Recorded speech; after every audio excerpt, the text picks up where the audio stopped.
দর্শক, আমি এখন দাঁড়িয়ে আছি বাংলাদেশের দ্বিতীয় বৃহত্তম জেলা খুলনা জেলার ডাকাতিয়া বিলে। বাংলাদেশের 3টি বিলের ভিতরে এটি একটি, এবং আর দুটি হলো চলন বিল এবং তমা বিল।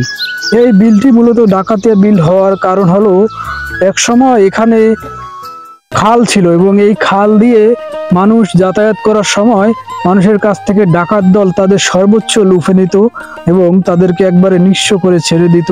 অনেককে মেরে ফেলে এই বিলেই তাদেরকে ভাসিয়ে দিত।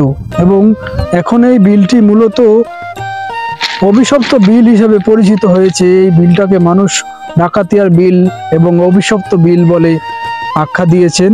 এবং এই বিলের মাঝখান দিয়ে বর্তমানে খুলনা মোংলা রেল লাইন চলে গিয়েছে। এটা নতুন হয়েছে খুলনা মোংলা রেল লাইন, এবং মানুষের অভিশাপের কারণে এই বিলটি মূলত এখন এই অবস্থা, এবং এই বিলটির নাম মানুষ এখন ডাকাতিয়ার বিল দিয়েছে।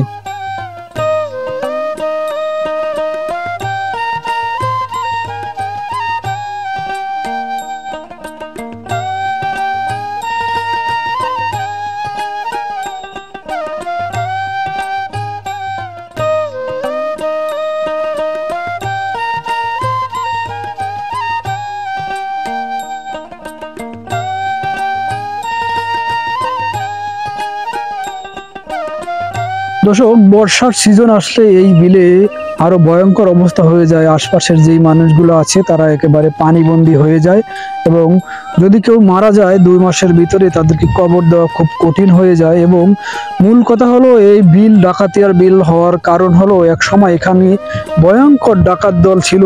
তারা মানুষকে সর্বোচ্চ লুফে নিয়ে অনেককে মেরেই ফেলতো, যার কারণে এই বিলটি এখন অভিশপ্ত বিল হিসেবে পরিচিত হয়ে গিয়েছে। এবং মানুষ এখানে এই বিলটার নাম এখন ডাকাতিয়ার বিল দিয়েছে। সারা দেশের মানুষ এখন এই বিলটাকে ডাকাতিয়ার বিল নামেই চিনে। মূলত বাংলাদেশে 3টি বিল, বড় বড় বিলের ভিতরে এই ডাকাতিয়া বিল 1 নম্বর, দ্বিতীয় চলন বিল, তৃতীয় আছে তমা বিল। এই 3টি বিল এই বাংলাদেশের ভিতরে সবচেয়ে বড় বিল। 30,000 একর জমি নিয়ে এই বিলটি